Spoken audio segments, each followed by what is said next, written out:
Good morning, everybody, and welcome to Viewpoint. I'm Jim Handley. This Sunday morning, we are talking about the University of the District of Columbia. And with us once again, we have the president of UDC, Dr. Alan Sessoms. Dr. Sessoms, welcome back to Viewpoint. Good to see you again. Pleasure to be here. Thank you. 2.5 years at the helm, a lot of changes that I want to get to, the success and the growth, but let's talk about this interesting week first up. It started with some student protests on your main campus on Connecticut Avenue there. Some were chanting, hey, hey, ho, ho, Alan Sessoms got to go. When you hear stuff like that, what were you thinking about on that day? Actually, it's not surprising. Students should protest. When I was a student, I protested quite a bit back in the old days. During Vietnam and other times, protests were not only important, but they were necessary to get people to understand the views. It doesn't affect me one way or another. I think students are supposed to express their views. I think that's fine.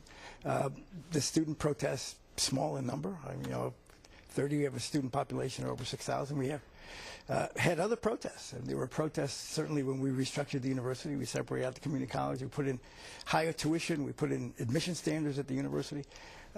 Protests are a part of life, especially when there's rapid change and there's important change and disruptive change.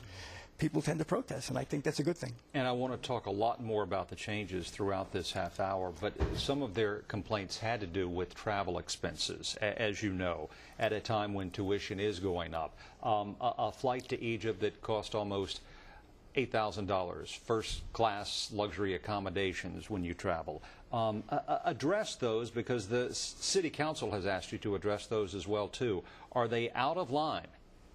Well, actually, they're not explained, but they're not out of line. Going to Egypt is a long-haul flight, and I'm required, and many people are required to do this, to have their feet elevated. It's not sitting in a seat where there's more leg room. I have some circulatory issues, and my legs actually have to be elevated above my heart when I'm laying down. So the only accommodation you can have, hopefully mostly in business class, is a seat that simply reclines. And got to get the feet up, pile pillows up to make sure the feet is above the heart. That's what it costs to get one of those seats. It's not unreasonable from the point of view of what it costs, but it's maybe unreasonable for what people think it should cost. That was on the way there. How did you get back from Egypt? Same way I got there, on the same airline. I don't know what happened to all the documentation, but when I went through Paris. That's the way they routed you. You can't go anywhere else from Washington to Paris to Cairo, because there's no direct flights. And then in coming back, we have a I'll talk about the Egypt program. We have a 14-year program, 14-year-old program where we give degrees, UDC degrees in Egypt. And our accreditation requires us to go there every 6 months or so to make sure the program's up to speed, kick the tires. How many students are in this program for degrees? There are about, at commencement, I commence about 100. So there are 400 students in the program at any given time.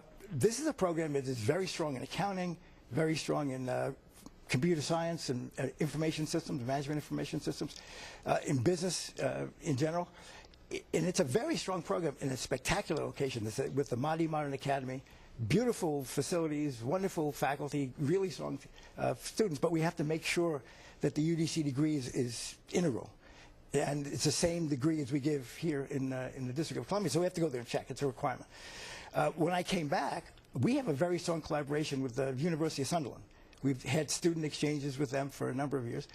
But Sunderland is the ancestral home of George Washington. So there's a sister city arrangement between the city of Sunderland and Washington, D.C. And the crest of Washington, D.C. is actually the crest of the Washington family. I don't know if people knew that. And there's a museum there, and Jimmy Carter went there, and Jack Kennedy, before he was elected president, was there. And it's a very interesting place. But the beauty of the University of Sunderland is that it's similar demographically to the University District of Columbia. It's somewhat larger, but first in the generation to go to college, difficulty with college completion rates, difficulty with high school completion rates. So we learn from each other. And they have a wonderful collaboration with the city of Sunderland, and they become an economic driver of their region. After those protests, and we're going to get back to more of that, but before we leave that, the council questioned you about other trips too. They mentioned Hawaii, Cocoa Beach. Kwame Brown, the council chair, asked about trips. What is going on in St. Thomas that we're taking trips to St. Thomas? Well, this is the university. I didn't take any of those trips, but this is the university. We have several hundred faculty traveling. and administrators to academic programs, to scientific meetings, and they give their papers at these scientific meetings, and they're all over the country. They don't all exist in Washington. That's what university faculty do. We are the only urban land-grant university in the country, but every state in the Union, including the U.S. Virgin Islands and territories, have a land-grant university. The trip to the Virgin Islands, I think, was associated with the Association of Public and Land-Grant Universities, of which we're a major member, and we share some of their programs. And the University of Virgin Islands, which is a land-grant university, happened to host that meeting. So they don't always come to Washington. Sometimes people go to them. Sometimes the meetings are in Nebraska. Sometimes we're in Michigan. It just rotates around. And since we are integral to this organization, and since we chair some of the committees, it's only natural that people go when they're hosted by another institution, which is what we would expect them to do when we host. All right, we've got a lot more to get to with Dr. Sessoms right after this short break. So come back on The Viewpoint with us this Sunday morning.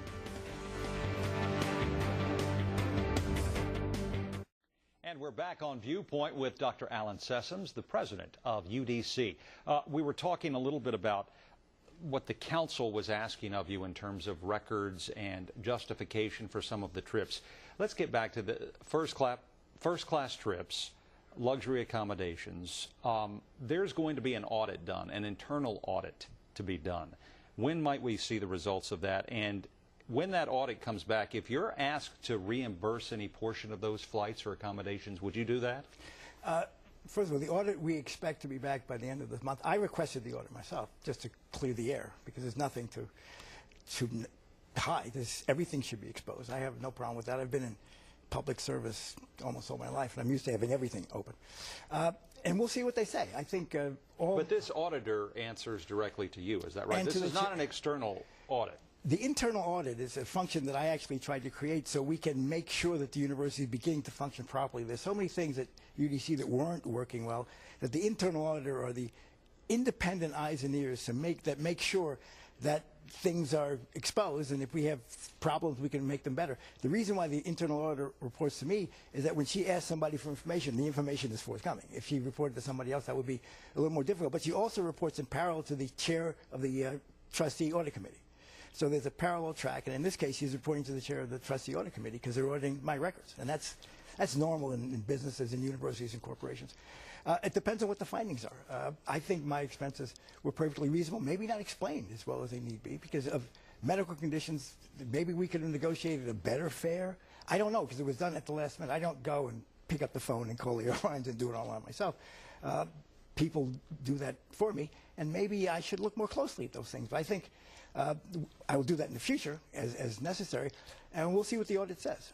Would you be willing to reimburse any difference? It depends on what the suggestion is. It depends on what the findings are. I can't say that in advance because I do, in fact, have to, as I mentioned, fly with my leg up or I can't fly. Those are doctor's orders. Is it a matter of poor record keeping to justify some of these expenses for your board and the city council? I think it's a matter of a couple of things. Let me say UDC doesn't have a modern record-keeping system. When I came, it was pretty broken, and a lot of it was paper. Some of it is still paper, and we're trying to update the entire system by introducing a new system called Banner, which would allow us to keep track of things much, much better, including student records, because there were problems with losing student records at UDC. But there's another problem. We have to explain things better. I mean, I take blame for not explaining things better to folks who need the explanations. We didn't know we had to explain everything to everybody because there's a lot going on at the university. I say several hundred people travel, people go to all sorts of events. When the questions come up, and they don't come up very often, we can explain them, but we maybe have to be more proactive in explaining how the university works, how any university works. This is not a strange amount of travel when you have several hundred faculty who are asked to engage in research and create knowledge and do community service and sit on national boards and other things. They travel. It's just the way it is. At a time, though, when the school is struggling and an economy is struggling, too. You need $8 million to keep the community college operating as it currently is right now. So can you see where some students and faculty would look at luxury travel and think it's not appropriate? Well, I can see their viewpoint. I don't think it's luxury travel. I think, in my case, it's necessary. It's a necessary. And hotels, accommodations, too?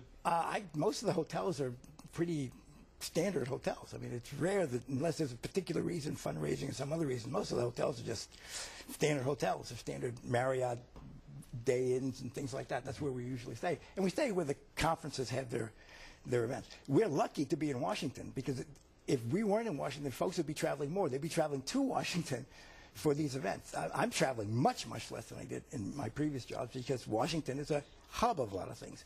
But nonetheless, one still has to leave Washington. We'll look at these issues. I mean, I think they're important issues. Certainly, no one wants to spend money in a way that other folks think is unreasonable unless we can explain it to people's satisfaction. We may have to think twice about how we do things, and we'll see what happens. If there are things that pop out that we should be doing better, we'll do them better. Certainly there are things that we can do better. The record keeping is an issue. It's been an issue at the university for, I'd say, a couple of decades. We're attacking that aggressively now, so these things really won't happen in the future in the same way. And I think it's important to point out, to spend money, you have to make that investment to make change happen. Yes. And that's what's happening here, too. We are actually raising more money now than the university's ever been able to raise in the past. Our law school is one of the best kept secrets. We shouldn't keep it a secret. We have to get out there. In the nation, it's one of the best, if not the best, public interest law schools in America. They get, because of that, some significant donations. Now the university is matching those donations because we're out talking about the university. We're doing things. People give the things that they want to be proud of and be associated with. They're not going to give to something that's kind of suspect.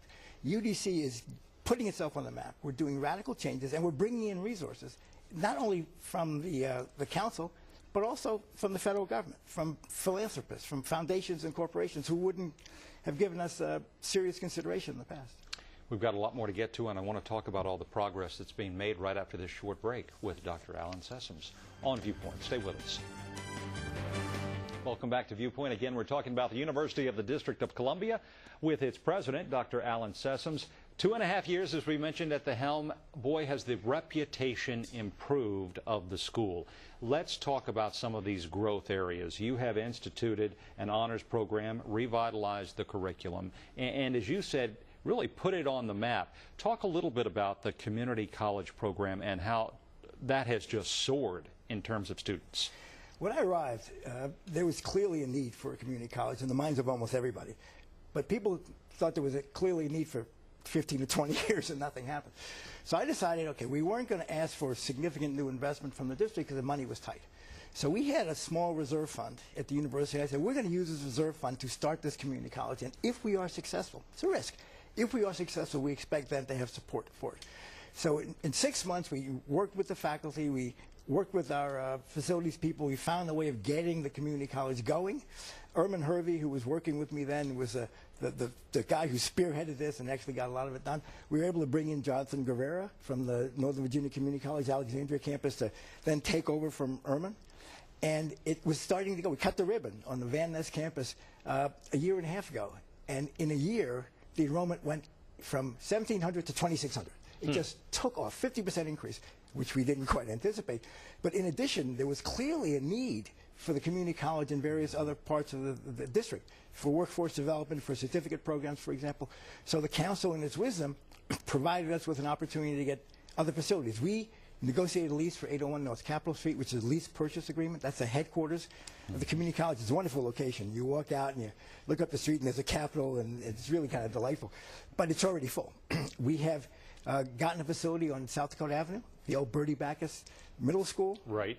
We have renovated that to the extent we could with university funds. There was no new dollar allocated for that. We have the P.R. Harris site, which we didn't budget for either, but the council felt it important to have a significant location of the community college there in Ward 8. And we're just burgeoning. It's really kind of exciting. You've requested $8 million from the council to keep its current operating budget as it is right now. If you don't get that, might you see cuts? Might students see cuts in programs? Well, we're trying to avoid that. Let me tell you what this is all about. And we've had very positive responses from the mayor and the council on this. The university used $20 million, $10 million each year of its own funds to get the community college going, with the expectation, and we reflected this in the budget hearings, everyone that I've been participating in, that we need money to take care of this once it's got going. Well, it got going like gangbusters, more than anybody thought, and we got these 2 new facilities. These put pressures on us that we didn't quite anticipate because it was after the budget year was finalized.